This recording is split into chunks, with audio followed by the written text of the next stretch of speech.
Bismillahirrahmanirrahim. Alhamdulillahirabbil alamin arrahmanir rahim maliki yaumiddin. Iyyaka na'budu wa iyyaka nasta'in.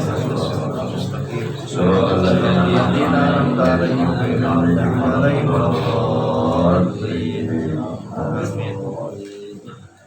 Bismillahirrahmanirrahim. Alhamdulillahirabbil alamin wassalatu wassalamu ala asyrofil anbiya'i wal mursalin wa ala alihi wa sahbihi ajma'in, amma ba'd. Bismillahirrahmanirrahim. Wa balaghul ummata bil isra'i wa fardi khamsatin bilam tira'i qad faza siddiqun bi tasdiqin lahu wa bil urujis sidqu wa fa'ahlahu. Wa hadhihi aqidatun mukhtasarah walil awami sahlatun muyassarah nadhimu tilka Ahmadul Marzuqi man yantani lisadiqil masduqi. Walhamdulillahi wa sallallahu wasallama ala nabiyyi khairi man qad 'allama wal ali wa sahbihi wa kullu mursyidin wa kullu man bi khairi min ghairi hadin yaqtadi. Wa as'alul karima ikhlasul amal wa nafa kulli man biha qad ishtaghal. Abiyatuha mayzun bi atil jumali tarikhuha li hayyun ghurra jumali. Samaituha aqidatul awami min wajibin fitini bitamami. Bismillahirrahmanirrahim. Wa mata bil isra'i, dan Rasul setelah melaksanakan Isra dan Mi'raj bagaimana yang telah kita uraikan beberapa waktu yang lalu, beliau menyampaikan tentang kejadian Isra tersebut terhadap umat dengan membawa ataupun sekaligus menyampaikan difardukannya sholat 5 waktu bilang jawab dengan tidak ada waktu.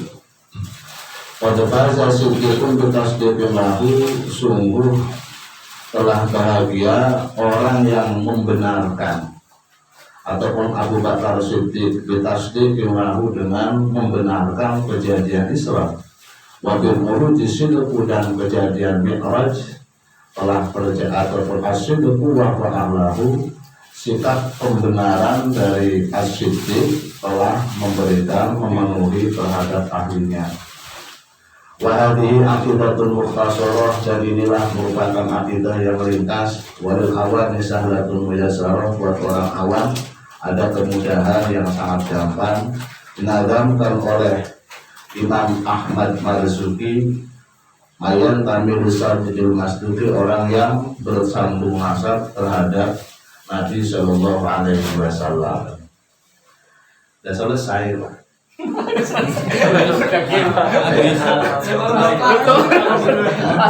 Baru mulai. Dan selesai ya. Walhamdulillahi wa sallallahu sallama ala nabi khairi man qad 'allama wal ali wa sahbihi kullu mursyidin wa kullu man bi khairi hadin yaqtadi. Wa balaghul ummata, Rasulullah menyampaikan peristiwa Isra dan Mi'raj terhadap umat dan menyampaikan kefarduan difardukannya sholat 5 waktu, dan orang yang membenarkan atas peristiwa Isra dan Mi'raj itu adalah Abu Bakar Siddiq. Dan julukan Siddiq itulah mulai dari saat itu Abu Bakar itu dijuluki dengan Siddiq itu karena beliau orang yang percaya terhadap kejadian Isra dan Mi'raj. Di saat banyak orang, apalagi kaum Quraisy malah joget-joget, saking skeptisnya terhadap berita yang dibawa oleh Nabi. Ya, kalau ada orang yang anggap kabar gak kena kan ya joget-joget, ada yang tertawa ngakak, ada yang mencapai jungkal lucu gitu. Rasulullah menyampaikan cerita dari Makkah ke Palestina cuma hanya kurun waktu 3 jam. Itu dianggap peristiwa lucu. Ya, biasanya pedagang-pedagang Makkah itu kalau ke sana berjalan butuh waktu 21 hari. Zaman semono 21 hari. Ini kok cuma 3 jam nyampe dari Makkah balik lagi ke Makkah. Makanya Pakai sih ngakak-ngakak, kalau sampai mendengarin cerita yang tidak masuk akal gitu lah. Ya, secara ini bikin lucu. Banyak bahkan yang sudah iman menjadi enggak iman, menganggap kegendengan Rasulullah nyata. Ini salah satu bukti kegendengan Nabi. Dalam perspektif akal, ya. Makanya kemarin saya sampaikan susah mencocokkan akal itu terhadap kehendak Gusti. Ya, susah. Makanya kemarin kalau sedikit lagi sama diulang, itu salah satu daripada sifat Allah al-batin. Batin itu tersembunyi. Tersembunyi itu artinya la yudraku haqiqatuhu bil uquli, perkara yang tidak bisa dijangkau oleh akal. Perkara yang tidak bisa dijangkau dengan pikiran, perkara yang tidak bisa dijangkau dengan panca indera, perkara yang tidak dapat mampu dipahami dengan sebuah ilusi ataupun khayalat, halusinasi apa lagi. Zat Allah itu adalah zat yang bukan tersembunyi, walaupun kita membaca terjemahnya adalah al-batin, itu maha tersembunyi. Bukan berarti zat Allah tersembunyi di balik sesuatu, tetapi tersembunyinya Allah karena manusia tidak mampu menjangkaunya. Karena manusia tidak mampu menemukan zat Allah Subhanahu wa ta'ala. Secanggih apapun sebuah observasi tidak akan mampu sampai pada sebuah kesimpulan menemukan zat Allah. Sejenius akal manusia, sejenius apapun tidak akan mampu. Dia mampu menemukan tentang zat Allah. Ya. Apalagi panca indera, apalagi khayalat. Maka disimpulkan oleh ulama, setiap apa yang kau temukan di dalam hatimu, di dalam akalmu, di dalam pikiranmu tentang zat Allah, maka Allah tidak seperti itu. Maka Allah tidak seperti itu. Apalagi manusia mau menemukan zat Allah, memahami zat Allah, menyimpulkan zat Allah, memahami kuasa Allah saja manusia tidak sanggup. Memahami ciptaan Allah manusia tidak sanggup. Memahami hukum Allah manusia tidak sanggup. Maka tidak boleh manusia memaksa sebuah ketentuan hukum Allah harus cocok dengan akal manusia. Pertama, akal manusia sebagai simbol daripada ilmu pengetahuan diberikan oleh Allah Subhanahu wa ta'ala dengan volume yang terbatas. Ya. Makanya wa ma utitu minal ilmi illa qalila, dan saya tidak diberi terkait ilmu kecuali sedikit. Manusia itu diberikan sedikit ilmu dari Allah Subhanahu wa ta'ala. Masih banyak yang tersembunyi yang tidak diketahui oleh setiap manusia.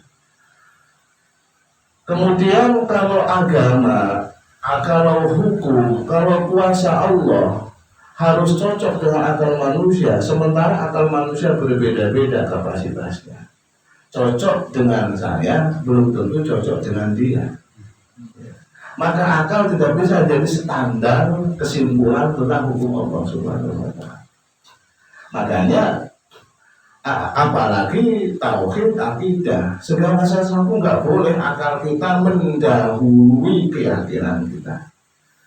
Nah, ketika Rasulullah SAW menyampaikan peristiwa Isra Mi'raj itu, ya banyak manusia menyikapinya dengan akal dan pasti tidak akan cocok dengan akal. Zaman dulu, zaman itu belum ada kendaraan yang cepat. Rata-rata manusia berjalan kaki ataupun mengendarai unta. Terus dia unta ngelakuin kayak opo. Ya makanya durasi waktunya itu ada yang 20 hari, yang 21 hari, disimpulkan dalam kitab Dardil, Syekh Dardili. Itu rata-rata pedagang Makkah yang berekspansi bisnis dagang ke sana itu perjalanannya berangkat saja 21 hari. Maka ketika Rasulullah menceritakan setelah Isya berangkat menjelang subuh, tengah malam sudah sampai di rumah, itu adalah sesuatu yang lucu, sesuatu yang sangat tidak rasional. Maka banyak orang yang tidak percaya, dan satu-satunya orang yang percaya adalah Abu Bakar. Maka ini salah satu bentuk istimewanya Abu Bakar. Maka ini bukti banyak bukti-bukti yang menggambarkan kehebatan sosok Abu Bakar Siddiq radhiyallahu anhu ya. Ya. Abu Bakar siapa namanya Abu Bakar?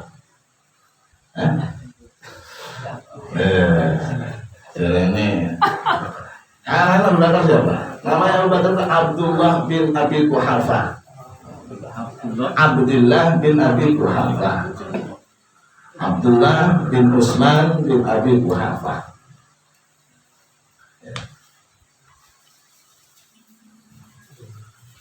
Kalau enggak kenal ya enggak sayang.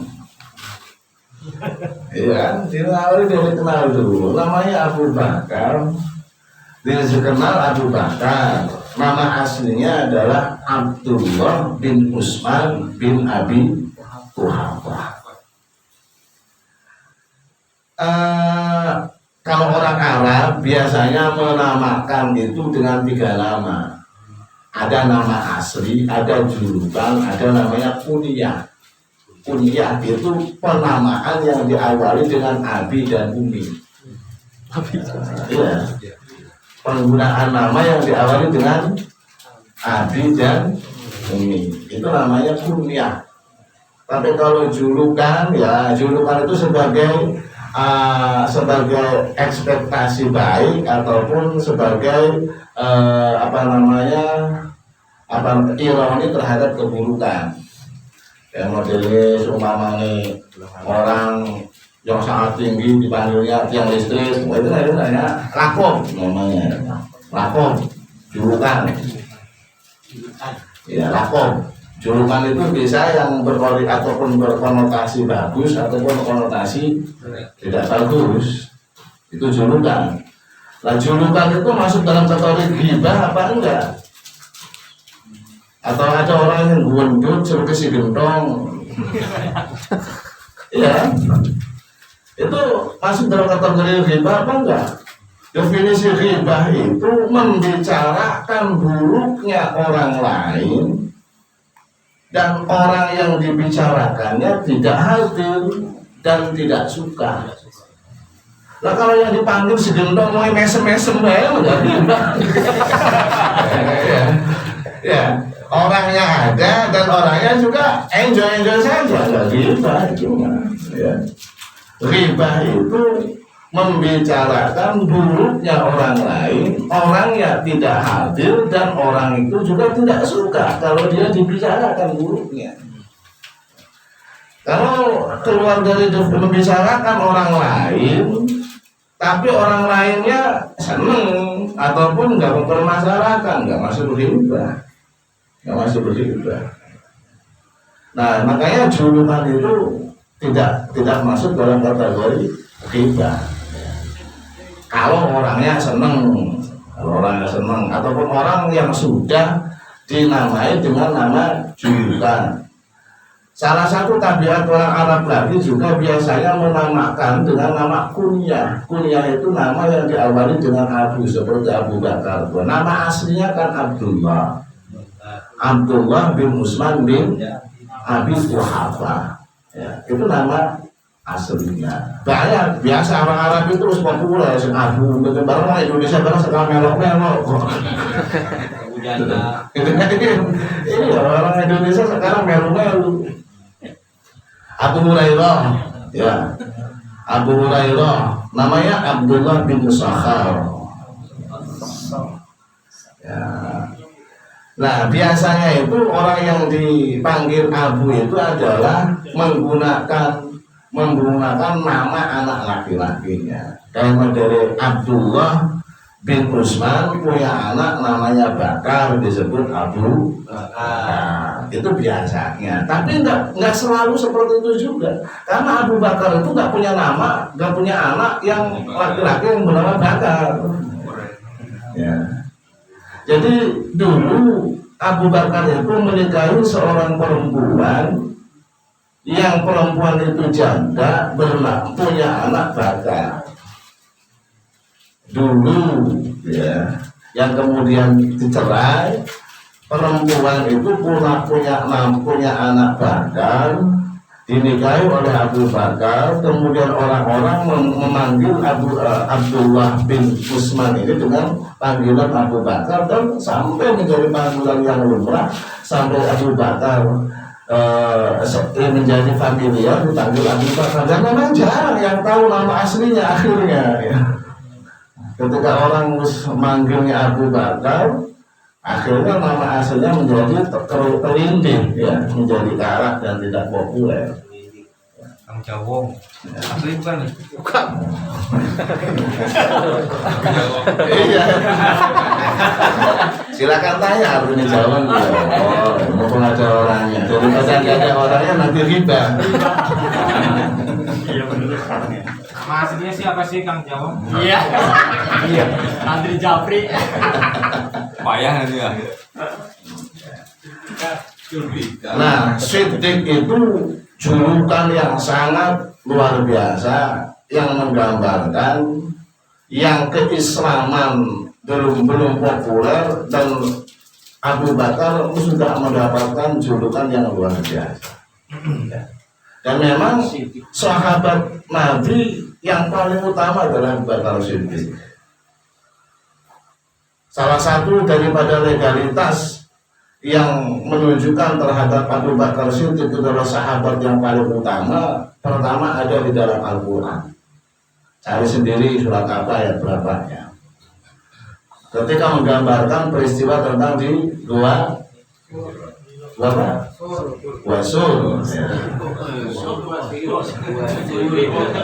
di Jabal Sur.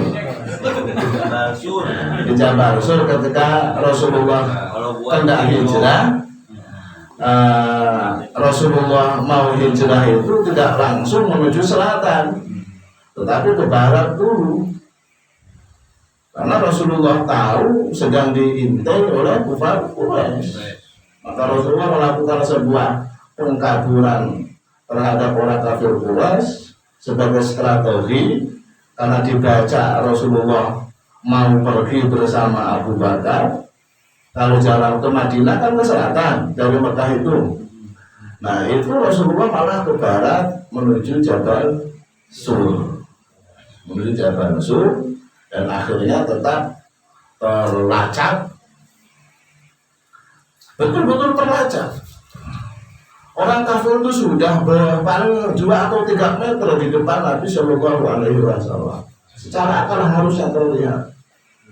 Dan Abu Bakar itu satu-satunya sahabat yang kesahabatannya diakui oleh Allah Subhanahu wa Ta'ala. Kesahabatannya diakui oleh Allah Subhanahu wa Ta'ala dan tertulis di dalam Al-Quran. Dalam peristiwa Gua Sur itu, idh qala li sahibihi la tahzan innallaha ma'ana. Ya. Idh qala li sahibihi la tahzan, ketika Rasul berkata terhadap sahabatnya Rasul, la tahzan, jangan risau, innallaha ma'ana, sesungguhnya Allah beserta kita. Ini yang disebut dengan tarikah, sanad tarikah yang sambung pada Abu Bakar, yang masuk dalam kategori tarikah yang sampai pada muhadaratul rabbi fil qalbi, hadirnya Allah di dalam hati. Innallaha ma'as. Tarikah itu kasih tarikah ya. Apa sih tarikah itu? Tarikah itu sebuah dimensi keilmuan, ataupun kalau dalam istilah sekarang itu adalah sebuah pola tarikah, pola yang mengajarkan, dia bagian daripada amal yang kita terangkan beberapa waktu yang lalu ya. Amal itu kan terklasifikasi terhadap 3 kelas. syariat, tariqah, dan hakikat. Ya. Kalau syariat itu adalah tujuannya islahul jawarih, untuk ngebagusi badan. Itu syariat. Agar badan kita menjadi badan yang bagus, mulut kita mulut yang bagus, mata kita mata yang bagus, bukan bagus secara fisik ya, secara maknawinya.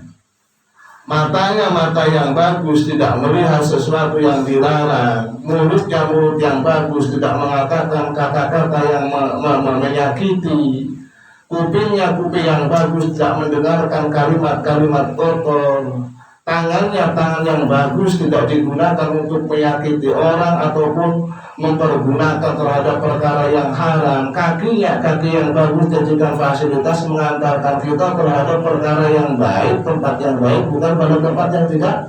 Itu namanya syariat, ilmu syariat. Ilmu syariat itu merupakan ilmu yang menggiring, yang mengkondisikan, yang ujungnya adalah islahil jawari, ngebagusi anggota badan, biar anggota badan kita adalah anggota badan yang bagus. Yang bagus itu adalah cocok sesuai apa yang diperintahkan oleh Allah Subhanahu wa Ta'ala. Itu fungsi syariat. Fungsi syariat. Matangkan ilmu syariat. Mematangkan ilmu syariat. Banyak ilmu syariat. Banyak ilmu syariat, sholat, puasa, megawi. Ya. Cuman kita ini kadang-kadang mempelajari ilmu syariat itu dalam urusan ibadah mahdoh doang.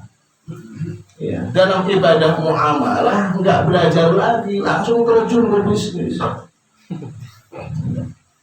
Ya. Dalam muamalah nggak ngaji lagi orang itu, dagang langsung dagang. Yang dilaksanakan berarti dagang hanya rumusnya dagang, orientasinya profit orang. Iya. Jadi hanya olahannya hanya bagaimana melakukan sebuah manuver agar mendapatkan untung.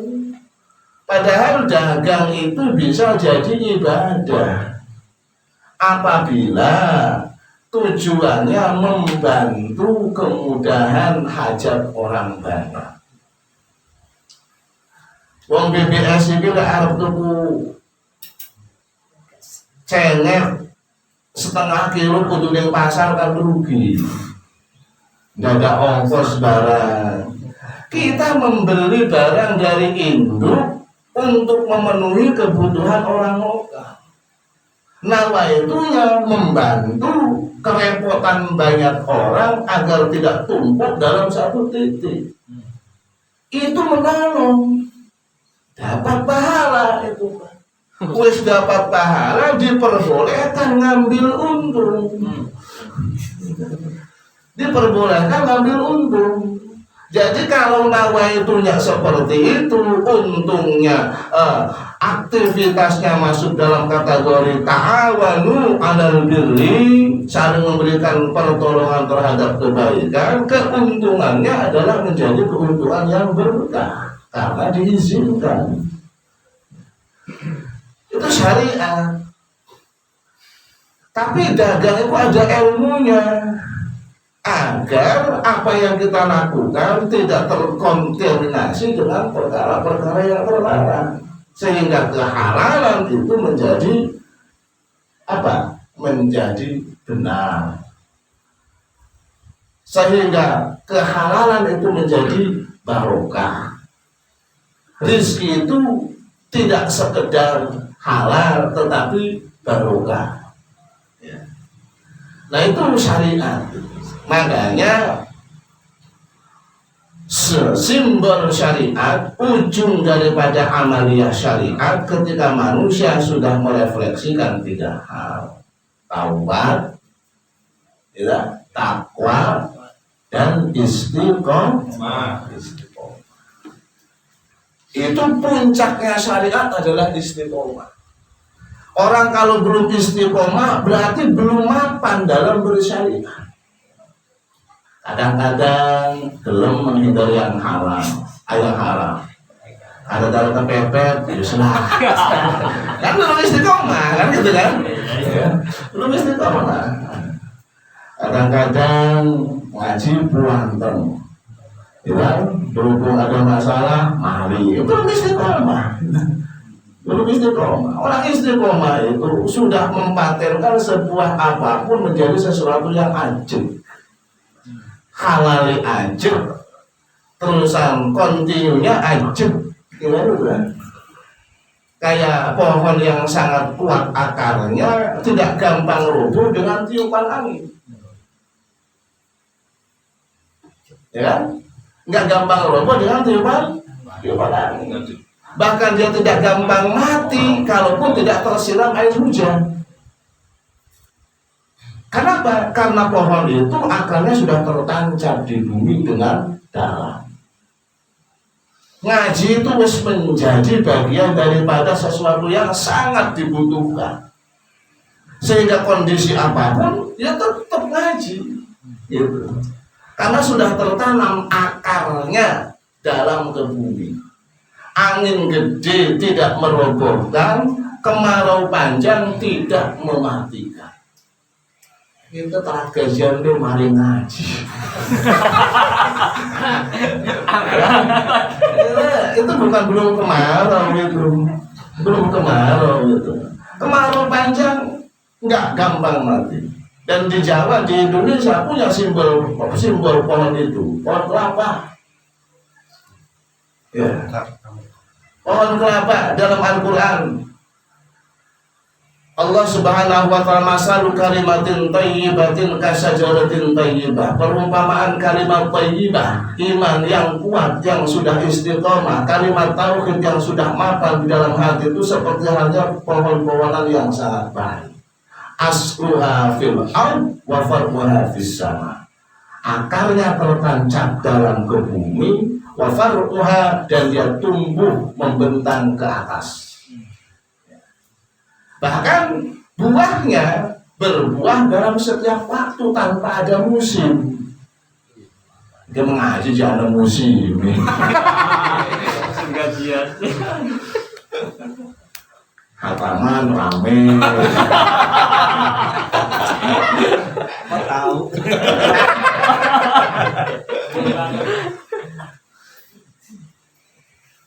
Ya. Lah pohon yang kayak gitu karakternya dia akan mengeluarkan sebuah dia akan tumbuh dan akan mengeluarkan sebuah apa yang ia keluarkan, buahnya akan bisa dipetik dalam setiap masa, dan pohon itu pun memiliki semua faidah apapun. Manusia yang sudah seperti itu tidak ada dalam waktu dan detik setiap kegiatannya kecuali memberikan kemanfaatan. Hanya memberi manfaat. Ada kemanfaatan terus. Makanya puncak syariah adalah istiqomah. Nah, ini yang susah, Pak. Yang susah. Jadi jangan, istiqomah itu merupakan sebuah pencapaian tersendiri. Kalau orang itu sudah istiqomah, baru merangkak ke thariqah. Apa sih thariqah itu? Thariqah itu adalah islahul qulub, dandani hati, bagus ya hati, agar tidak sombong, agar tidak purikan. Ya. Agar tidak hasud, agar tidak ria, agar tidak senang dipuji, agar tidak sakit ketika dicaci dan dicela. Hati yang dibersihkan itu thariqah. Itu thariqah. Maka orang thariqah itu yang pertama belajar ikhlas. Belajar ikhlas. Itu tahapan pertama dalam istilah bertariqah. Istilah bertariqah. Ikhlasnya ikhlas tariqah, ini bukan ikhlas syariat. Ya. Ikhlas kelas tariqah, bukan ikhlas kelas syariat. Kalau ikhlas kelas syariat itu adalah sampean beribadah mengharapkan surga, pingin selamat dari neraka, nggak pingin dipuji dan nggak marah walaupun umpamanya dijelek-jelekkan. Itu ikhlas kelas syariat. Sampean beribadah, nggak ada orang yang ibadah, banyak orang yang ibadah, nggak ada orang yang semangat, ada orang yang semangat. Ya, dicaci sampai yang tetap beribadah, dipuji juga tetap ibadah, nggak ada bedanya antara datangnya cacian dan datangnya makian, sekaligus datangnya pujian, nggak ada berpengaruh. Tidak membuat volume kita fluktuatif. Kita jadi panitia, ada kritik dan meleren, nggak ada ikhlas itu malah nggak ikhlas itu,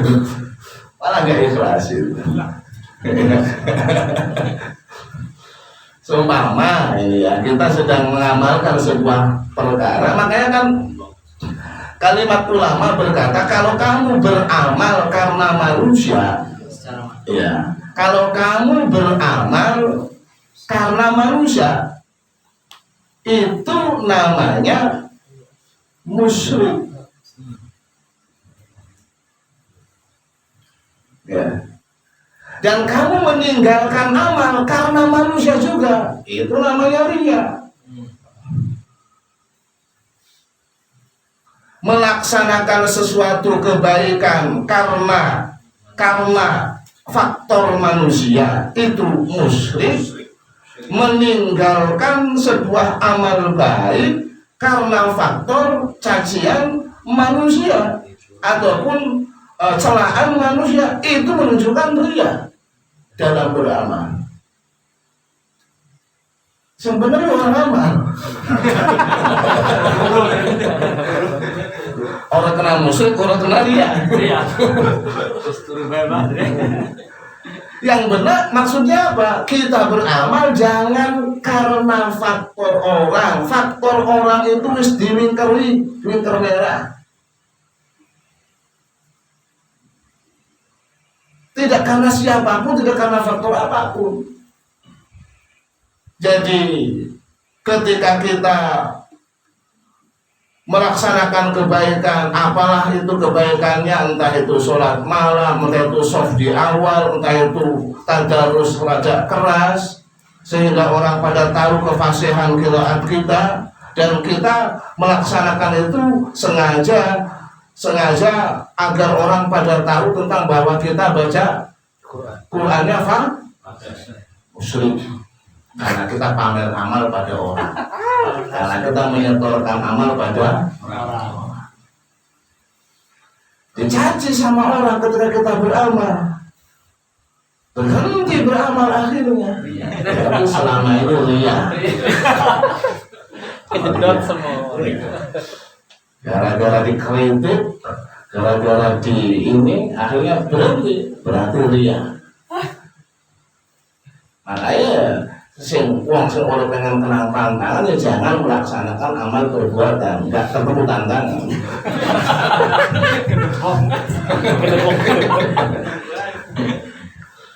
Artinya dalam beramal itu dudukan manusia itu seakan-akan tidak ada.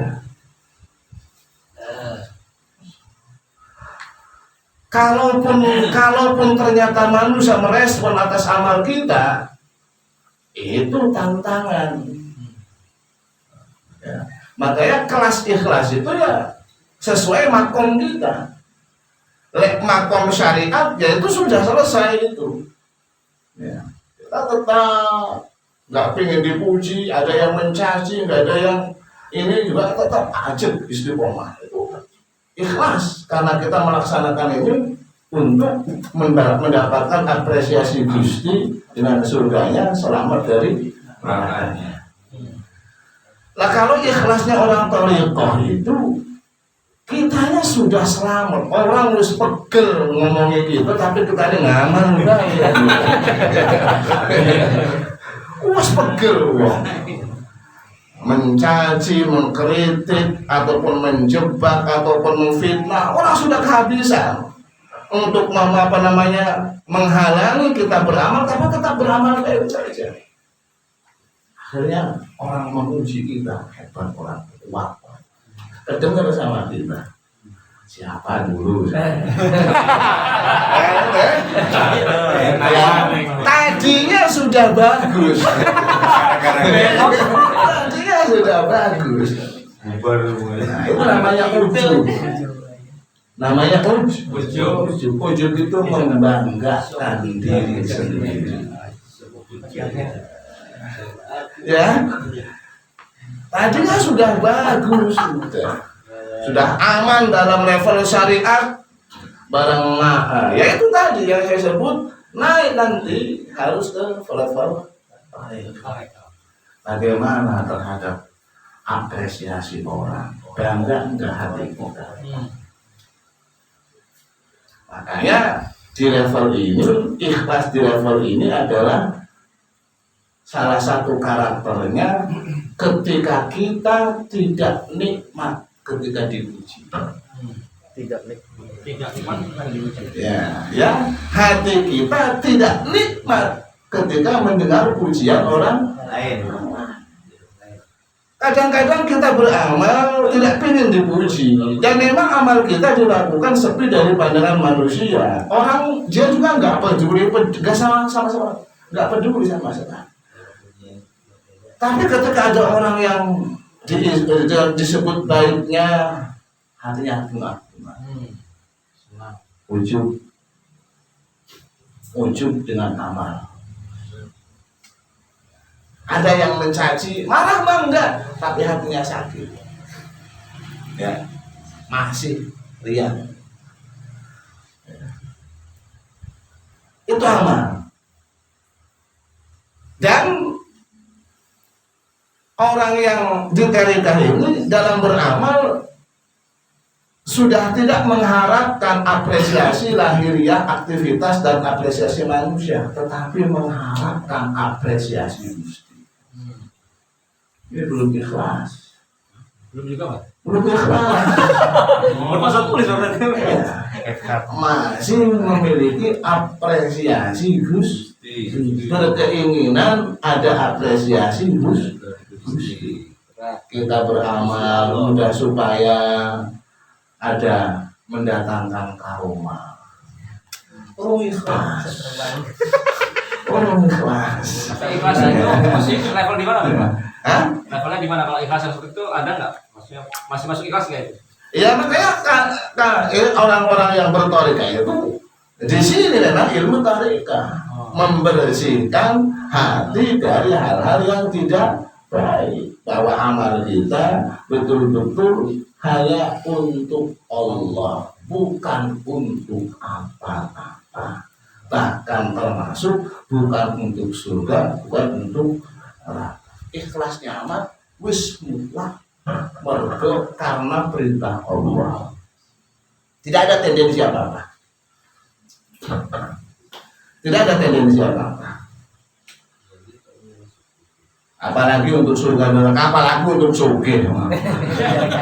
Ya, murahan itu. Iya, murahan. Amal murahan itu.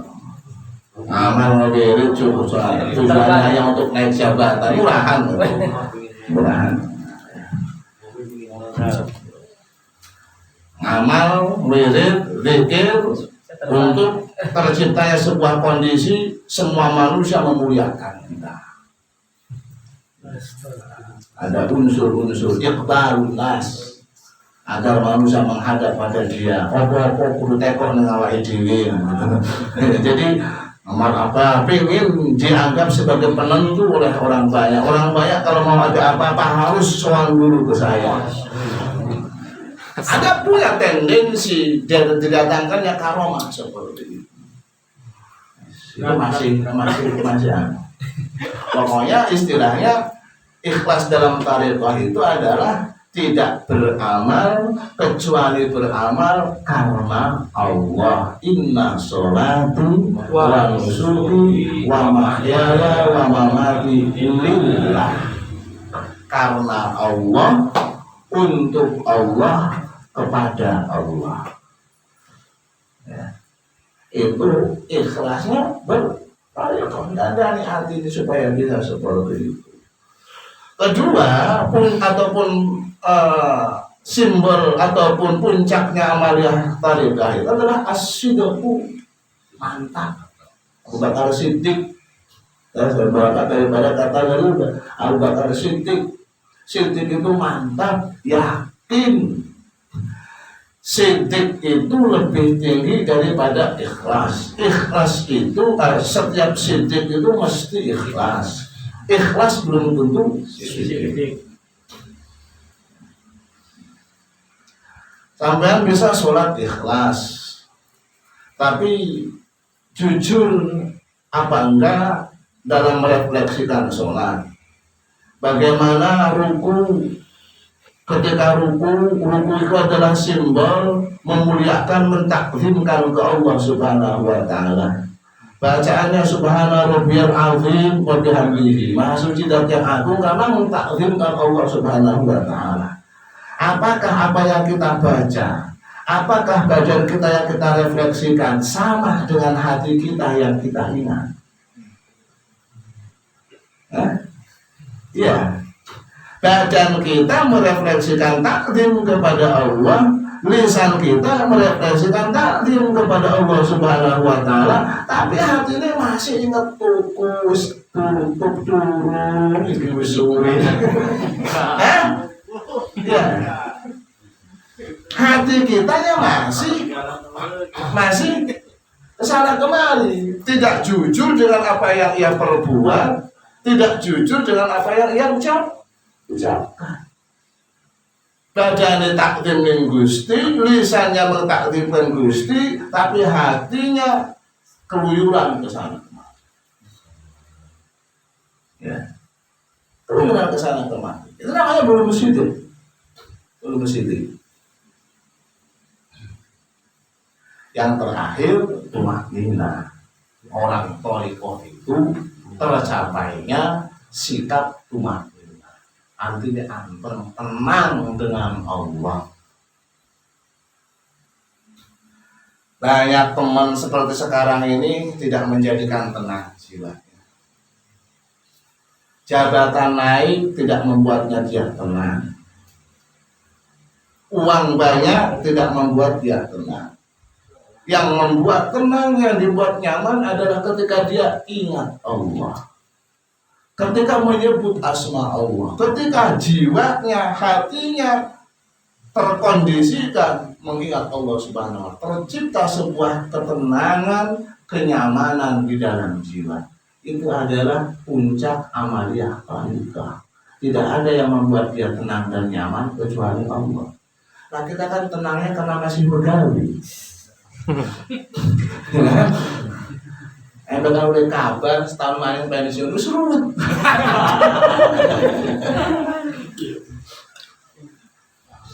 Surplus tahun maning terus mikir tuh preman bakal gini.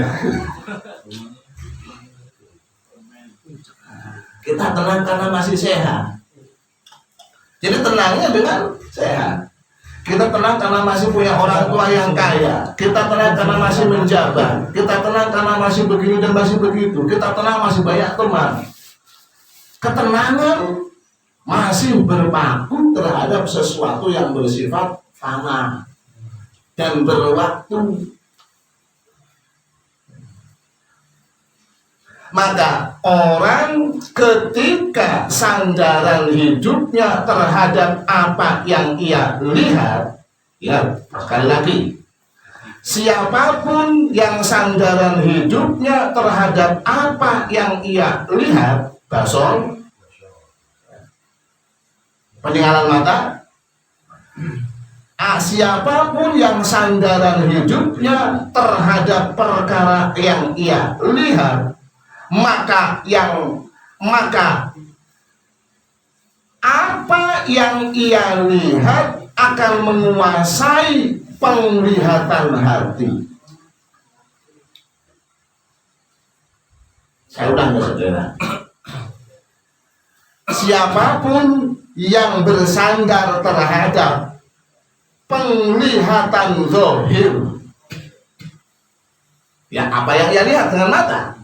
Siapapun yang bersandar terhadap penglihatan zahir, bersandar terhadap apa yang dilihat oleh matanya, maka penglihatan zahir itu akan menguasai penglihatan batin atau basirah.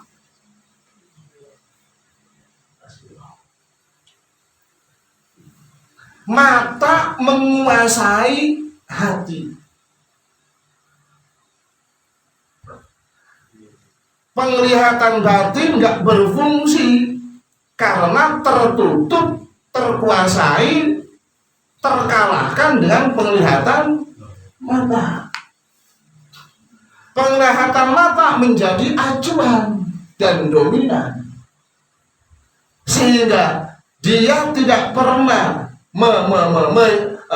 sehingga yang ia lihat betul-betul menjadi tujuan, tetapi mata hati, penglihatan hati terkalahkan.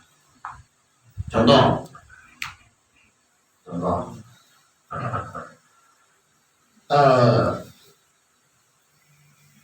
orang kalau mata hatinya hidup, maka dia akan melihat bahwa dia ketika sholat itu dia akan melihat sedang berhadapan dengan. Tapi karena mata hatinya terkuasai dengan mata zahir, maka mata zahir ini yang menguasai sholatnya.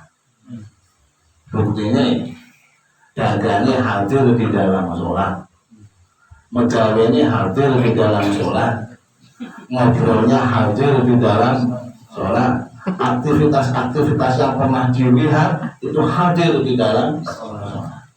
Itu namanya penglihatan zahir menguasai penglihatan batin. Orang yang kayak gini nggak pernah tenang dengan zat yang bersifat batin. Siapa yang bersifat batin? Allah. Ya, namanya syakun munafik, orang yang masih ragu dalam bertauhid, masih bumbu munafiknya masih sedang. Ya kita kabeh. Ya lagi-lagi bicara rodoan, ya mudah-mudahan kita begitu. Karena begini, orang yang sudah tumakninah itu sudah tidak ada apapun yang membuat dirinya berbuat apapun, mendapatkan apapun, dan dalam konteks apapun, semua itu adalah karena Allah Subhanahu wa Ta'ala. Tidak ada sabab yang membuat dirinya mendapatkan apapun kecuali apapun itu diberi oleh Allah Subhanahu wa Ta'ala. Tidak bersandar terhadap sabab, tidak bersandar terhadap apapun. Itu namanya tumakninatul qulub. Orang yang kayak gini apa bisa kaya? Mungkin kaya. Orang kaya itu takdir loh. Loh iya, kaya itu takdir. Kaya itu takdir. Orang tua kita kurang seberapa pegel ibadahnya, Pak. Dulu ya. Orang tua kita kan kurang seberapa pegel mencari kebutuhan untuk menjalani kehidupan. Kurang seberapa pegel, juga kalah kalau sampean sulit. Esok itu takdir, orang pada usaha. Yes. Nah itu orang yang sudah dengan tumakninah itu atau tariqah itu tercapainya ketenangan dengan adanya Allah. Baru orang ini akan pelan-pelan ataupun dengan sendirinya ini berada pada makom hakikah. Makom hakikat. Hakikat itu apa? Pertama merasakan musyahadah, muraqabah, merasakan muraqabah. Muraqabah itu apa? Terawasi oleh Allah.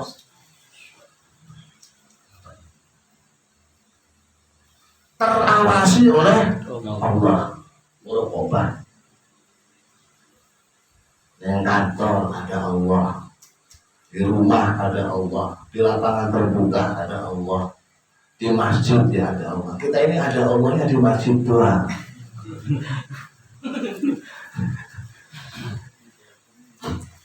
Di masjid ada anti maksiat. Metu sih masjid tuh wes sendal uang di dulu.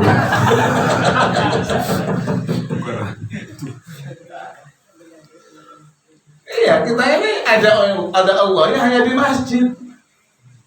Orang muraqabah itu nggak pernah berpisah dengan Allah, nggak pernah kosong waktunya dimanapun dia terawasi ada Allah, sehingga tidak bisa berbuat maksiat karena terawasi. Karena terawasi, kita kan ngakunya tahu Allah, yakin Allah ada, tapi kehilangan Allah, mengabaikan Allah. Buktinya ya dicuekin, dari peduli dengan Allah, melarang apa dilakoni, memerintahkan apa tidak dilakoni, padahal di situ ada Allah Subhanahu wa Ta'ala. Hanya orang kalau sudah seperti itu, jiwanya tenang dengan Allah, selalu nggak pernah berpisah. Mamin nafasin yakdi, dalam istilah bahasanya Mbah Hikam Ibni Athaillah, tidak ada dari satu nafas yang terhembus dari bibir kita illa wa huwa qadarun yumdi, kecuali ada takdir yang lewat, dalam arti dia tidak pernah menyia-nyiakan satu nafas pun dalam kaitan kebaikan, dan tidak pernah kosong nafas itu dari mengingat Allah Subhanahu wa Ta'ala. Ya, itu namanya muraqabah. Orang sudah seperti ini dikondisikan oleh Allah dengan mendapati yang kedua, yaitu musyahadah. Musyahadah itu melihat Allah, tapi tetap bukan dalam arti melihat dengan zat. Artinya apa? Tidak pernah apa yang ia lihat kecuali dia melihat Allah. Tidak melihat sesuatu yang ia lihat kecuali yang ia lihat adalah, kecuali yang ia lihat ada Allah dalam apa yang ia lihat. Dan ini levelnya macam-macam, Pak. Ada yang melihat Allahnya setelah melihat sesuatu, ada yang ketika melihat sesuatu bareng melihat Allah, ada yang sebelum melihat sesuatu dia sudah melihat Allah dulu. Ya, melihat Allah itu begini, Pak. Contoh, saya melihat buah-buahan anggur nih. Di dalam saya melihat anggur, saya melihat Allah. Dalam arti melihat Allah itu apa? Melihat kuasanya Allah. Ya Allah, melihat adanya anggur menunjukkan adanya Allah. Ini kuasanya Allah. Kenapa? Kecepatan tafakurnya sudah bukan Pentium lagi, udah ini lah. Jadi langsung mengaplikasikan apa yang dia lihat dengan kuasa Allah, dengan adanya Allah. Adanya anggur ini tidak mungkin ada kecuali, ataupun karena ada yang mengadakan. Yang adanya karena melalui adanya tumbuhan. Tumbuhannya tumbuh di bumi. Bumi itu ciptaan siapa? Ciptaan sang pencipta. Sang pencipta siapa? Allah Subhanahu wa Ta'ala. Allah yang membuat adanya anggur. Maka Allah ada di dalam. Maka dengan melihat anggur itu dia melihat Allah. Kita lah cuek baik di empat guys, penting itu suwen gitu. Ya, kayak makanya aja heran nonton surganya emperan.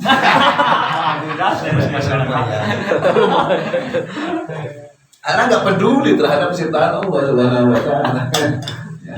Pakai lampu hebat nih emperan. Ya, itu. Baru yang terakhir disebut dengan makrifah. Itu makrifah itu adalah buahnya hakikat. Gak mungkin manusia tujuan ilmu hakikat itu adalah liislahir ruh, ngebagusi ruh, ya, agar ruh kita kenal Allah, agar ruh kita bermakrifah, mengenal Allah. Jadi syariat mengenal, membagusi badan, tarekat membagusi hati, hakikat membagusi ruh. Tarekat agar ruh kita mengenal Allah Subhanahu wa ta'ala.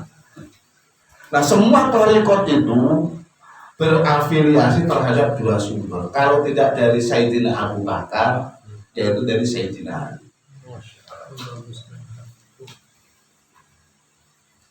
Kalau tarekat yang biasa model banyak tarekat itu ratusan ulama-ulama yang menciptakan pola tarekat dengan berzikir jahar dan zikir khafi. Dan zikrul khafi itu adalah yaitu innallaha ma'ana. Jadi hadirnya Allah dengan tanpa melafazkan lafaz Allah, tetapi hatinya tetap selalu mengingat Allah Subhanahu wa ta'ala. Nah, zikir jahar, zikir zahir, zikir lisan itu adalah tarekat-tarekat yang diajarkan Rasul terhadap Sayyidina Ali. Ketika Sayyidina Ali bertanya kepada Rasulullah, ya Rasulullah, dullani ala amalin ashalu alayya. Ya Rasulullah, tunjukkan terhadap aku amal yang sangat mudah untuk saya lakukan, tetapi sangat besar keistimewaannya di sisi Allah Subhanahu wa ta'ala. Apa kata Rasulullah? Pejamkan matamu dan ucapkan, ikuti Rasulullah mengucapkan la ilaha illallah. Sayyidina Ali suruh pejamkan matanya, mengucapkan 3 kali. Itu adalah ijazah tarekat yang kemudian menjadi pola-pola tarekat ulama-ulama yang mengajarkan manusia untuk terbimbing dalam kaitan mengenal Allah Subhanahu wa ta'ala melalui metode zikrullah sebagai senjata, sebagai sebuah kendaraannya adalah tentang tarekat islahul qulub dan dari hati. Ya, kalimat la ilaha illallah itu diajarkan Rasul terhadap Sayyidina Ali. Rata-rata tarekat itu berpuncak pada Sayyidina Ali radhiyallahu anhu, termasuk Qadariyah, Naqsabandi, Syadili, Syatiri, itu Sayyidina Ali. Ya. Itu keistimewaan Sayyidina Abu Bakar. Yang kedua, ataupun ada lagi statement Rasulullah yang berkata la wuzina imanu man kana fil ard. Anda saja ditimbang iman manusia seluruh bumi, dari diciptakannya Adam alaihi salam sampai manusia terakhir, dari umat manusia sampai yaumil kiamat, ditimbang kadar imannya, maka iman Abu Bakar lebih berat mengalahkan seluruh imannya manusia. Ya, Abu Bakar, insyaallah banyak keistimewaan. Ketika Rasulullah hendak meninggal dunia, sahabat yang ditunjuk jadi imam adalah Abu Bakar, walaupun tidak jadi imam. Ya, tapi kan sudah pernah ada pesan pada Syekh bilang, muru Abu Bakr bil imam, perintahkan, mintalah Sayyidina Abu Bakar untuk jadi imam. Makanya ketika Rasulullah wafat, Abu Bakar menjadi khalifah. Padahal suara mayoritas setujunya pada Sayyidina Umar. Banyak orang yang berkeinginan Sayyidina Umar yang menggantikan Nabi Sallallahu Alaihi Wasallam. Amat keberaniannya, Abu Bakar itu orangnya nyantai, bijak, ya, bijak, istilahnya, ya pokoknya orangnya bijaksana.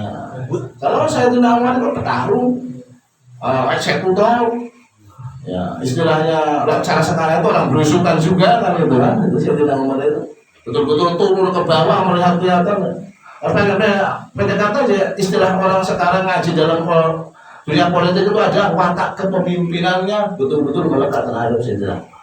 Itu ketika Rasulullah meninggal dunia sebenarnya banyak yang setuju terhadap Sayyidina Umar, tapi Sayyidina Umar berbeda.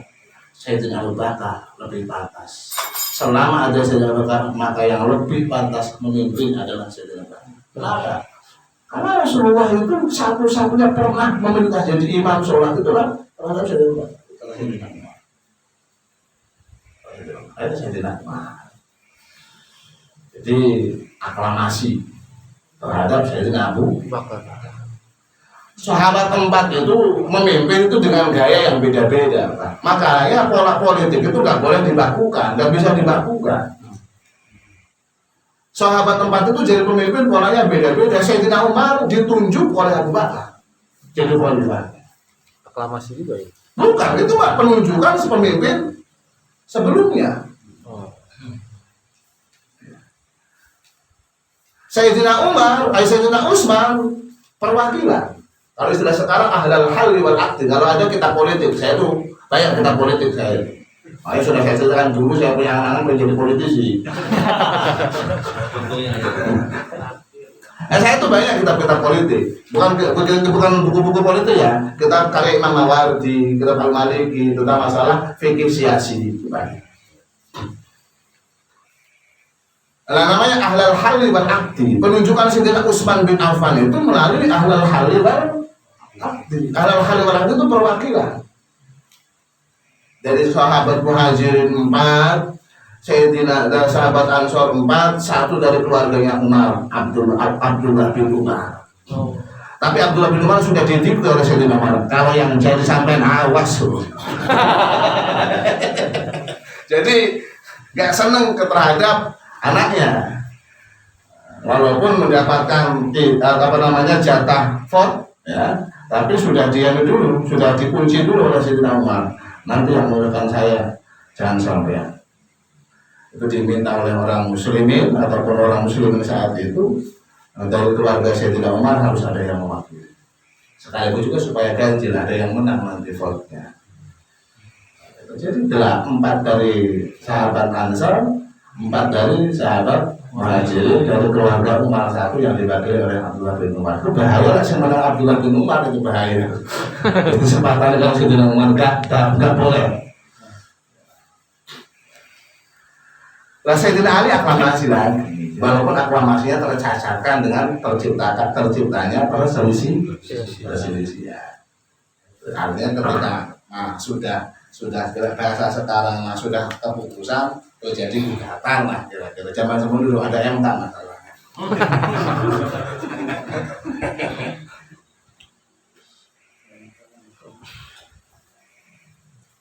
Ya, Sayyidina Abu Bakar Siddiq wabil wujud sebuah fa'alam. Dan ini termasuk hebatnya lagi Sayyidina Abu Bakar itu adalah orang pertama yang iman kepada Nabi dari laki-laki. Perempuan Sayyidatina Khadijah, remaja anak-anak Sayyidina Ali. Jadi memang dari sisi keistimewaannya luar biasa. Dan orang yang paling tahu tentang wafatnya ketika Nabi balik haji. Di Arafah itu Nabi mendapatkan ayat al-yauma akmaltu lakum dinakum wa atmamtu alaikum nikmati wa raditu lakumul Islam dinan. Pendek kata sudah tutup buku tentang sebuah syariat segala macam sudah selesai. Rasulullah pulang haji itu ya banyak sahabat sowan, semua sowan itu Rasulullah menyampaikan bahwa ketika haji di Arafah Allah menurunkan sebuah ayat yang semua yang senang dengan ayat tersebut yang menunjukkan semacam taruhlah sudah sempurna, sudah selesai daripada sebelumnya. Semuanya sudah merdeka sudah. Nanti hasil tujuan senang. Kecuali Abu Bakar Siddiq keluar menangis di rumahnya tutup pintu. Paham apa? Ya. Abu Bakar Siddiq keluar dari tempat semua orang senang-senang atas kabar dari Nabi itu. Karena wajar senangnya adalah semacam perjalanan sudah pada puncak. Dan Abu Bakar Siddiq menangis sampai tangis itu terdengar oleh Bilal bin Rabah ketika itu terdengar itu sampai nangisnya sangat tinggi. Akhirnya deketin seterusnya sampai akhirnya lapor ke Nabi dan dipanggil oleh Nabi ke Siddiq. Bagaimana kamu tidak menangis wahai Nabi? Ketika sebuah kesempurnaan sudah terdapat, maka yang akan tampak adalah kekurangan. Ketika kesempurnaan sudah terdapat, maka yang akan tampak adalah kekurangan. Idza tammal amru bada naqsuran. Kalau sudah sampai pada puncak, maka nanti menurun. Kan itu? Kalau sudah sampai puncak kan tidak akan pernah naik lagi. Juara siap juara pemain. Kan senantong. Akhirnya ya leren kan gitu. Ya terjadi kekurangannya. Dan kekurangan yang paling pertama adalah tiadanya engkau. Ya Nabi mau meninggalkan. Ini simbol kekurangan yang pertama dialami oleh Islam adalah ditinggalkan. Itu yang tahan. Dan dirangkul oleh Rasulullah Shallallahu Alaihi Wasallam tentang kasofnya, ya, sangat pahamnya tentang sesuatu yang tersembunyi. Wong-wong seneng dia nangis karena dia paham tentang sesuatu yang tersembunyi. Ini sebenarnya ayat ini menunjukkan kesempurnaan, tetapi sesuatu yang sudah sempurna nanti tahapan berikutnya nggak batal pada kesempurnaan kedua, tapi adalah kekurangannya. Matahari itu kalau sudah sampai pada puncak kulminasi, ya akhirnya turun lagi. Terus doa nggak turun lagi. Nanti makanya umat ini tadinya jahiliyah, nanti berakhir juga jahiliyah. Asal peteng subuh, lalu gerak peteng.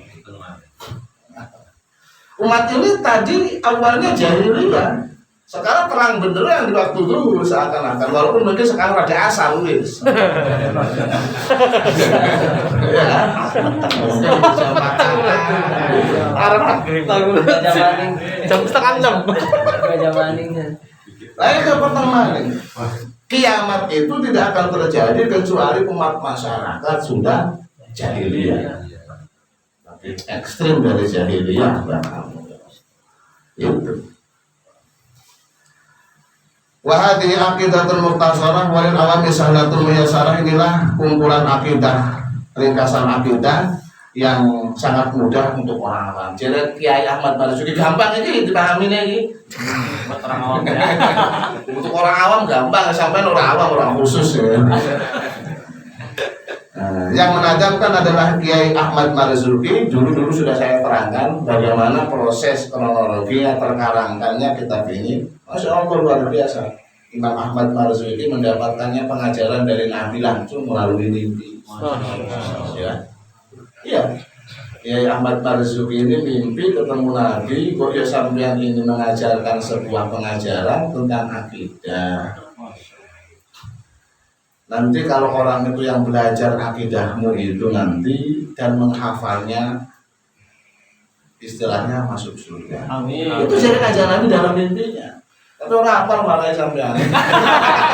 Amin dulu ya. Kalau dulu itu jadi dari lalaran ini. Hafalan itu si Ahmad Marzuki. Merapat Masang. Walhamdulillahi wa sallama ala nabiyyi khairin man qad allama wal alihi washabihi wa kulli mursyidi wa kulli man bi khairi hadin yaqtadi.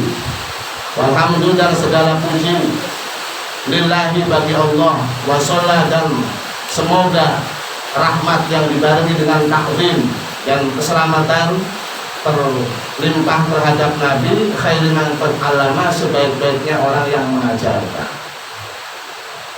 Sebaik-baiknya orang yang mengajarkan. Wal ali, dan keluarga, washabi, dan sahabat, wa kulli mursyidi, dan setiap orang-orang yang memiliki kebaikan dan mengajak terhadap kebaikan. Mursyid itu adalah orang yang melaksanakan kebaikan dan mengajak terhadap kebaikan. Itu namanya mursyid.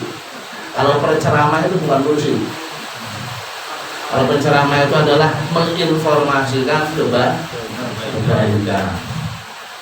Kalau mursyid itu adalah melaksanakan kebaikan, mengajak kebaikan, mencontohkan kebaikan, ya, mencontoh menjadi contoh dalam kebaikan dan mencontohkan kebaikan. Kalau mencontohkan itu gampang, tapi jadi contoh itu susah.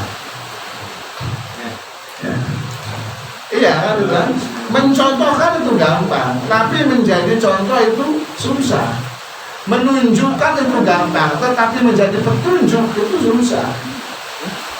Mursyid, makanya orang thariqah syekhnya disebut sebagai mursyid. Maka mursyid itu mestinya yang namanya mursyid itu adalah orang yang sudah sampai makom ma'rifah. Itu mursyid. Berkali-kali itu dengan berbaikat ditunjukkan oleh syekh mursyidnya agar bagaimana syekh mursyid itu tadi mengawal tentang kejiwaan dan segala sesuatunya agar sampai pada posisi makrifah. Wa as'alullahal karima ikhlasul amal, dan saya meminta kepada Allah yang sangat mulia terhadap ikhlasnya amal dan manfaatnya setiap perkara yang dari setiap perkara yang dikerjakan.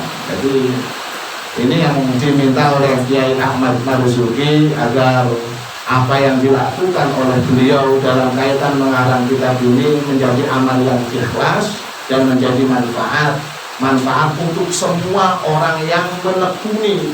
Ya, mudah-mudahan aja. Amin. Didoakan. Wala takul liman biha qad istaghol, dan memberikan manfaat dan mendapatkan manfaat terhadap semua orang-orang yang ikut istighol. Istighol itu ikut mendalami ataupun ikut mengaji dalam kitab. Didoakan oleh Sulaiman. Abiyatuha maizun, jumlah baitnya maizun. Maizun itu mim ya za. Mim itu 40, ya itu 10, za itu 7. Berarti saya itu bait. Dari mana, Bang?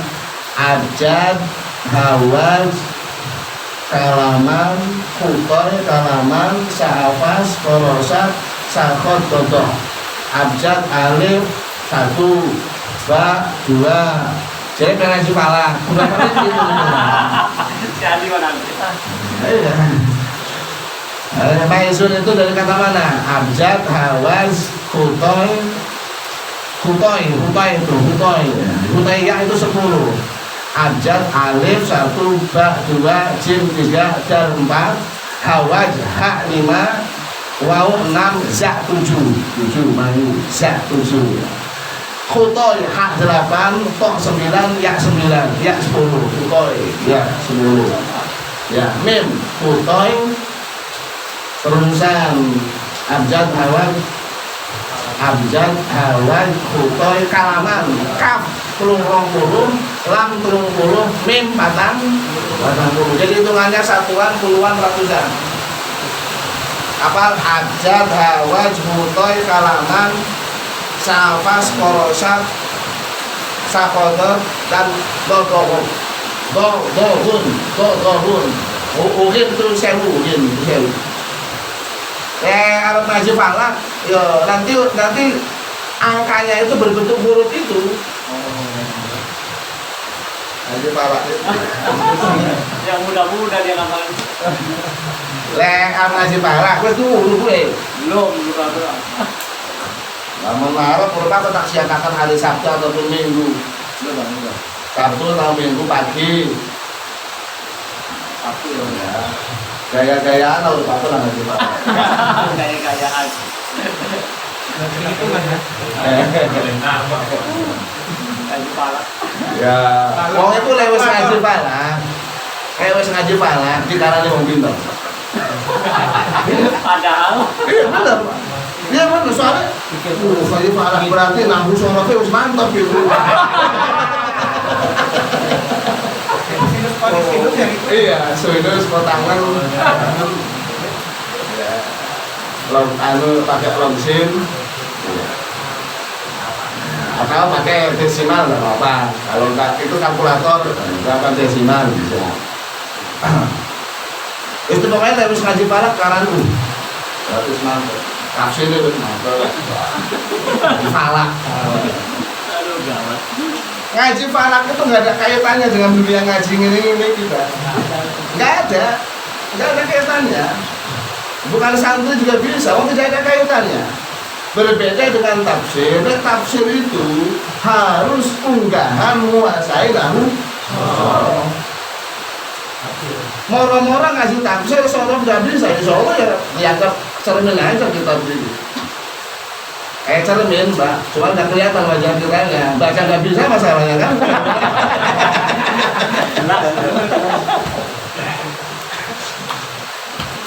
Tapi ya kalau falak, hisab itu walaupun nggak bisa lahu, nggak apa-apa. Seumpamanya diajarkan dalam dunia formal, nah, sekolah umum itu sebenarnya nggak ada kaitan. Tapi kebutuhan ilmunya masuk dalam kategori kebutuhan ilmu agama. Menurut Imam Ghazali dia itu adalah fardhu kifayah. Karena apa? Karena salah satunya sholat itu adalah masuk waktu, dan mengetahui masuk waktu itu syarat. Mengetahui masuk waktu itu syarat. Sampean tunggu, ya, sampean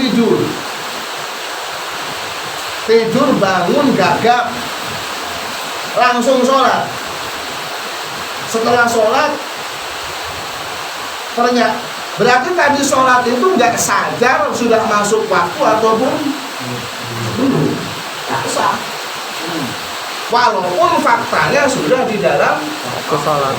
Karena yang menjadi syarat itu adalah bukan masuk waktunya, tahunya. Tahu kalau kita sholat itu sudah di dalam Lindur. ya sholat, saking kagetnya, belum sholat ya. Padahal nggak tahu kita ini sudah masuk waktu atau belum. Ya.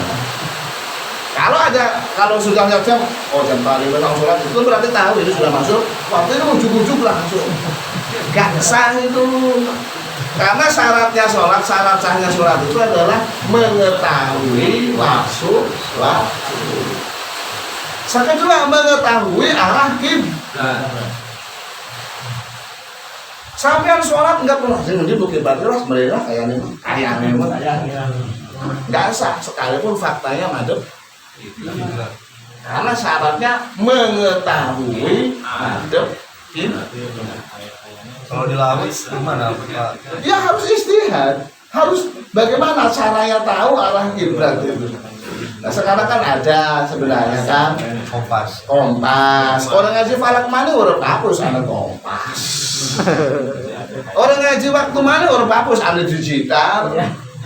Cuman masalah si tukang digital ya itu tadi. Sebenarnya sekarang menjadi kekuatan teknologi juga dalam satu sisi melumpuhkan kaum pragmatis. Ya, pragmatis kayak kita harus gampang jam, gampang kompas gitu kan. Akhirnya tidak terpancing bagaimana kompas ini bisa menciptakan sebuah pengetahuan arah. Ya kan? Itulah ilmu falak. Kok bisa-bisa ya sekarang jam 11. Iya. Sing ngendi? Sing gawe sapa sekarang jam 10:30? Penemu jam siapa, Pak? James Watt. Jam suat. Sama. Iku mah udah lampu ya.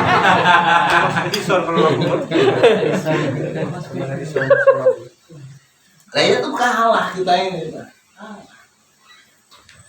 Lah sains yang mengembangkan manual, padahal penemunya adalah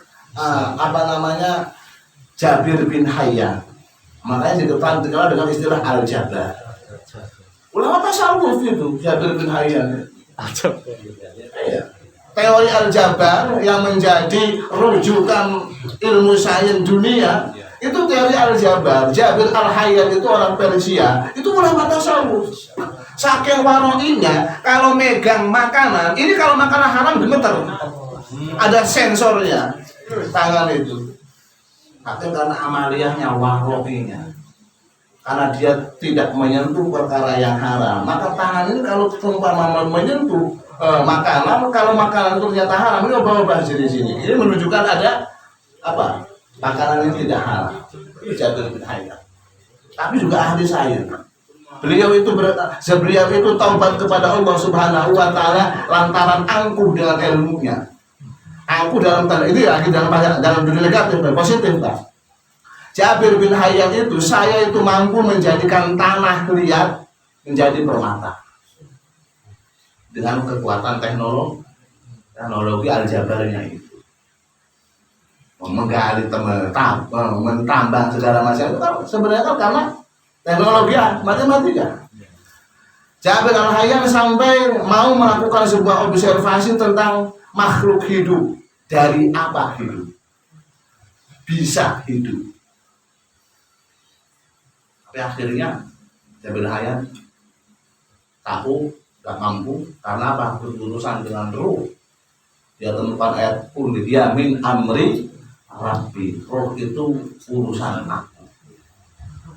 Jadi bagaimana ayam kok bisa hidup? Iya. Itu Jabir bin Hayyan yang mau melakukan penelitian tentang masalah makhluk hidup, hidupnya seperti apa, sebab apa, karena apa, dan setelah ingin ketemu tentang masalah ini. Sama seperti hal yang ia temukan, tanah menjadi emas, tanah jadi permata, itu adalah Jabir bin Hayyan dengan aljabarnya. Tapi ulama sufi. Tapi kalau orang materialis kaya,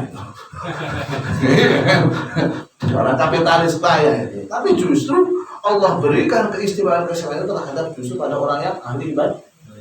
Saat ini dikuasai oleh orang-orang kapitalis, ya, orang-orang kapitalis. Ilmu aljabar, Jabir bin Hayyan. Astronomi, ya, tentang masalah cakrawala, itu kan istilah astronomi. Ya, seluruhnya angkasa tujuan ilmu astronomi ini padahal lah jam saya paling remeh-temeh kok bisa menunjukkan jam 10:30 semini. Dari mana sumbernya jam 10:30? Sebenarnya hitung-hitungan, Pak. Matematika sebenarnya. Matematika. Makanya Kanjeng Nabi orang itu kalau matematikanya kuat, cerdas otaknya. Wong santri ini menceritakan dunia santri. Cuman para santri sendiri banyak yang kaku kalau diajak ngaji falak kalau farod itu. Iya. Kalau buat hitung-hitung pun, kok malah membab ngaji waris.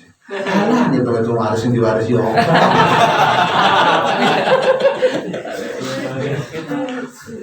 Lah ini hitung-hitung ini yang paling yang bikin ruwet. Jadi makanya terus tadi ngomong orang cerdas yang tahan dengan matematika.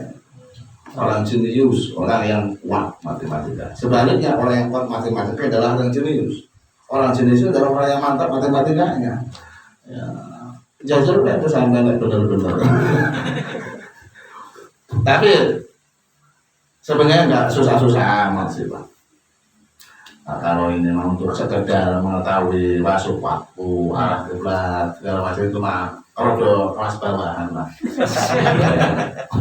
Di falak bawahan, kelas bawah. Tapi lumayan, akhirnya kita bisa, oh ternyata asal ini jam sekian, itu sumbernya, modelnya, ataupun kronologinya begini, itu bisa.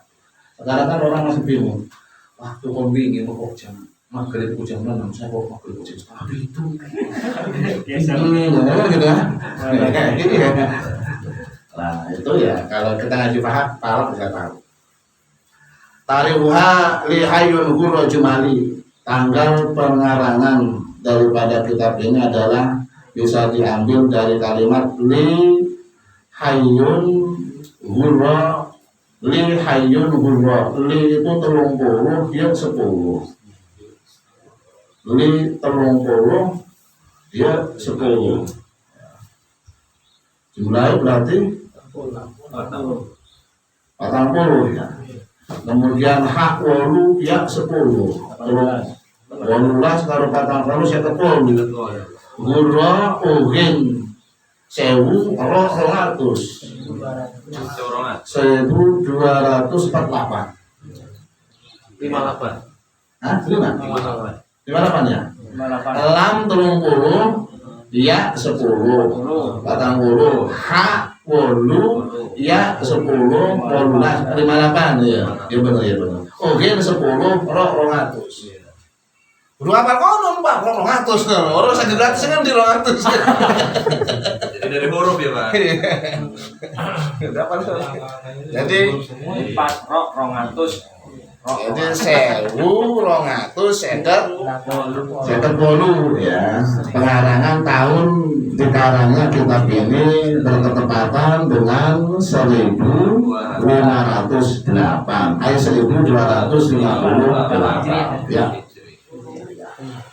Terus berapa tahun? Sekarang berapa ratusan?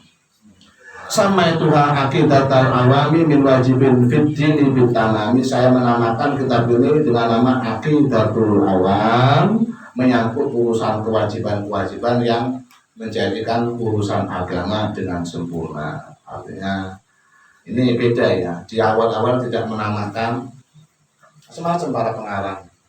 Memang rumus karangan itu kan mengarang kitab itu yang terpenting itu ataupun biasanya karakter cara mengarang itu hamdalah, bismillah, hamdalah, sholawat. Kadang-kadang langsung menyebut nama kita. Nah ini menyebut nama kitabnya di akhir, ya. Menyebut nama kitabnya di akhir. Sampai Tuhan Aqidatul Awami min wajibin fiddin bitamami. Saya menamakan kitab ini dengan nama Aqidatul Awam, karya Imam Ahmad Al-Marzuki. Kalau penurut dalamnya adalah karya Mbah Nawawi. Ya. Dan dikarang pada tahun 1258. Jumlah bednya cuma 50. Maizun, za, mim, kalaman, kaf 20, lam 30, mim batang, iya papak ya 10, seter, za 57, cuma 57 bet Pak. Padahal mulai pengajian ke sebari siji wis apa ya. Cuma saya kepi itu orang dulu itu jadi sholawatan sebelum sholat itu.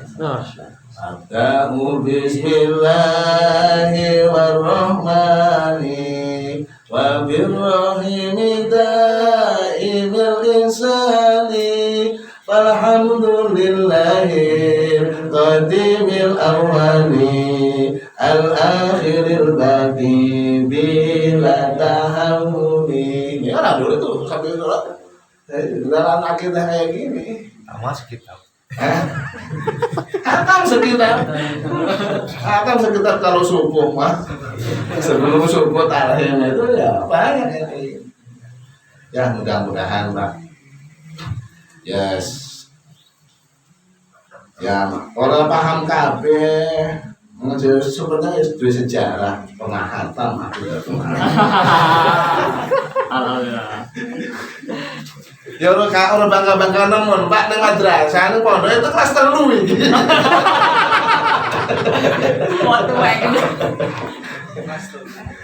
Ya tapi luar biasa Pak. Ini ya termasuk salah satu rumahnya dinamika komunitas memang ngaji doktrin ataupun secara masif ngaji akidah itu di alam nyatanya memang kurang. Hanya pada pendidikan formal ya, pondok pesantren, tapi pada level masyarakat kajian akidah itu memang jarang diuni-uni. Kajian akidah, ya, fikih, hadis, Quran ya, yang selalu ini dan ya memang semuanya penting. Ya, yang penting itu ilmu itu sebenarnya yang penting itu adalah ilmu hal. Ilmu hal itu adalah ilmu yang melengkapi amal kita. Ilmu hal yang melengkapi amal kita. Tapi akidah itu nisbatu tanduran, oyot, nisbatu bangunan, fondasi. Ya, jadi dia ini harus menjadi pengawal dimensi keilmuan yang lain. Kalau ilmu fikih itu adalah ilmu hal. Sampean belum wajib belajar ataupun mengetahui ilmu haji karena belum mau haji. Nanti kalau sudah mau berangkat wajib mempelajari ilmu haji karena ya semua amal harus terbekak dengan caranya amal. Yang membuat kita wajib ngaji itu karena amal, karena ibadah. Ya. Kita ini nggak wajib tadinya ngaji itu nggak wajib. Tadinya yang wajib itu adalah ibadah. Ya. Wa ma khalaqtul jinna wal insa illa liya'budun. Duduk lihat ta'alamu itu ngaji duduk. Ya, teks umumnya adalah penciptaan manusia ini fungsi utamanya adalah ibadah. Itu fungsi utamanya adalah ibadah. Maka ibadah itu yang harus, bukan ngaji, bukan. Tetapi karena ibadah itu ada caranya. Ya. Karena ibadah itu ada caranya, mengetahui caranya ibadah itu juga menjadi ketarik wajib. Sama. Sebenarnya sampai itu gak perlu megawe, Pak. Seperti makan. Ya. Tapi untuk mendapatkan apa yang dimakan ini ada alatnya. Alatnya itu uang, dan uang ini didapat dengan cara kerja, maka kerja itu menjadi wajib juga. Mulanya sih wis ora megawe tapi mangane cukup ya wis megawe lah. Wis kecukupan mah kalau gitu kan. Jadi kewajiban ngaji itu adalah ketarik daripada kewajiban ibadah. Kena dampak daripada kewajiban ibadah. Makanya ngaji itu wajib, itu ngaji apa pertanyaannya kan begitu. Ngaji apa yang wajib, yang sehingga tidak ngaji itu dosa. Dalam perspektif Nabi adalah thalabul ilmi fardhu. Belajar itu menjadi sangat fardu. Fardu itu fardu yang dalam konteks apa? Apa sampai harus ngaji sampai menjadi ahli tafsir? Tidak. Apa sampai harus menjadi ahli astronomi? Enggak. Ngaji sesuai kebutuhan ibadah. Kita ini sholat baik levelnya jadi makmum kok. Ya ngaji kelas makmum berarti. Iya. Tapi lamun sumpamanya kadang-kadang tidak ada imam, kita harus menyiapkan diri ngaji jadi imam. Kalau nanti dibutuhkan jadi imam.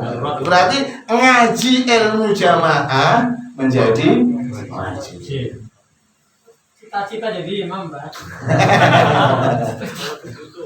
Itu. Jadi ilmu hal namanya. Ilmu hal yang wajib itu adalah ilmu hal. Ilmu sesuai dengan kondisi yang kita butuhkan. Jadi tidak sampean kalau sekarang ini tidak wajib belajar ilmu haji karena belum mau haji. Enggak ngerti ilmu haji juga enggak dosa. Tapi kalau ilmu sholat enggak ngerti itu dosa. Jangan berlindung terhadap ampul. Pula gitu. Iya kan? Wah, saya namanya juga orang bodoh, tak dulu nggak ngaji. Ya wis sadar dulu nggak ngaji, saya ngaji lah. jangan berlindung terhadap Gusti Allah kan Maha Pengampun. Iya. Mudah-mudahan diampuni. Iya. Selain Gusti Allah Maha Pengampun, Gusti Allah juga Maha Hitung-hitungan. Iya. Kita jangan sifat Allah itu berlawanan. Al-Mu'izz memuliakan, Al-Mudhil menghina, Al-Rafi mengangkat, Al-Khafid merendahkan. Itu termasuk Al-Ghaffar memberikan ampunan. Al-Adil adil. Adil itu adalah proporsional, hitung-hitungan. Piro amalmu, piro umurmu, dihitung karo Gusti Allah Subhanahu wa taala. Mancing wong rugi apa mancing wong untung, mancing wong ciloko kan begitu kan. Ternyata yang dikedepankan oleh Allah adalah proporsionalitas. Wes. Umur 50 ibadahnya cuma 4 tahun. Iya, kalau yang dikedepankan oleh Allah ternyata sifat ghafarnya aman. Maka mazarraka birabbikal karim. Jangan apa yang membuat kamu tertipu dengan Tuhanmu yang sangat mulia. Jangan tertipu. Allah sifat asmaul husna itu berlawanan. An-nafi atau yang memberikan manfaat, yang memberikan kebahagiaan, itu sifat Allah Subhanahu wa taala. Mudah-mudahan ya ini kita ditumbuhkan, ditambah ataupun satu kitab yang barusan kita lewati, anggap saja kita lewati bukan diaji. Ini ya pengalaman lewat itu kita pernah melihat sesuatu ya yang terkesan dan terkenang. Dari perjalanan melewati Aqidatul Awam, ngaji sampai judul hafal, pendefinisian juga hafal, apa yang disebut dengan al-wujud. Pak Mas suruh mempresentasikan al-wujud juga belum tentu benar, belum tentu gitu ya. Tapi seperti menolak bahwa wujud itu adalah ada. Ya, adanya Allah tidak didahului dengan tiada. Beda dengan adanya perkara yang ada pada umumnya. Kalau adanya Allah tidak didahului dengan perkara tiada. Adanya Allah tidak didahului dengan tidak ada. Kalau rata-rata ya barang yang ada, semua barang yang ada adanya setelah tidak ada. Kalau Allah ada, tidak setelah tidak ada. Pokok ada. Puter-puter aja barang bisa muter-muter Pak. Mudah-mudahan bermanfaat. Nanti kita bicarakan, gantinya kita tata agar kontinu istiqomahnya tetap berlanjut. Mudah-mudahan Syekh Imam Ahmad Marzuki Al-Maliki Al-Maki memberikan kemanfaatan terhadap kita sekalian, keberkahan ilmiah melimpah terhadap kita, manfaatnya terhadap kita, dan juga barokah Mbah Imam Nawawi, Syekh Nawawi Tenaru, karena salah satu daripada yang saya cuplik dalam kutipan-kutipan pembicara juga adalah nurut orangnya beliau waliullah, yang mudah-mudahan juga kemanfaatan barokahnya melimpah. Al-Fatihah. Bismillahirrahmanirrahim. Ar-Rahmanir-Rahim. Iyyaka na'budu wa iyyaka nasta'in. Ihdinas siratal ladzina an'amta 'alaihim. Alhamdulillah rabbil alamin hamdan wa shukran rabbana lakal hamdu kama yanbaghi li jalalika wa wajhika karimah bi sultanik. Allahumma ighfir lana dhunubana wa khatayana kullaha wa li walidina warhamhum kama rabbayana shighara wa li jami'il muslimin wal muslimat. Allahumma arina al-haqqa haqqan warzuqna ittiba'ahu wa arina al-batila batilan warzuqna ijtinabah.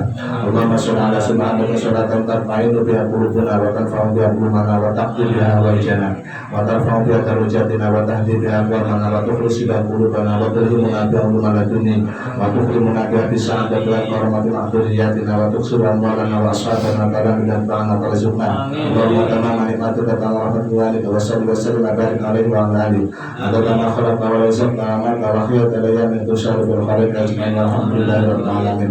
Allahumma inna as'aluka ilman nafi'an wa rizqan wasi'an wa shifaan min kulli da'.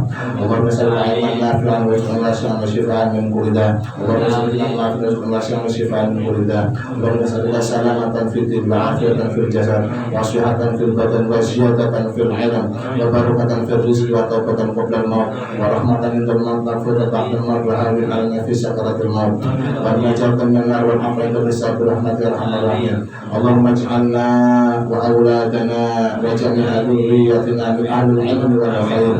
Allahumma ij'alna wa auladana wa jami'a dhurriyyatina min ahlil ilmi wal khair.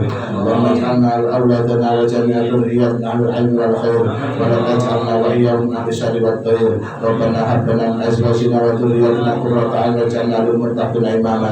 Rabbana atina fid dunya hasanah wa fil akhirati hasanah wa qina adzabannar. Walhamdulillahi rabbil alamin. Assalamualaikum warahmatullahi wabarakatuh. Waalaikumsalam.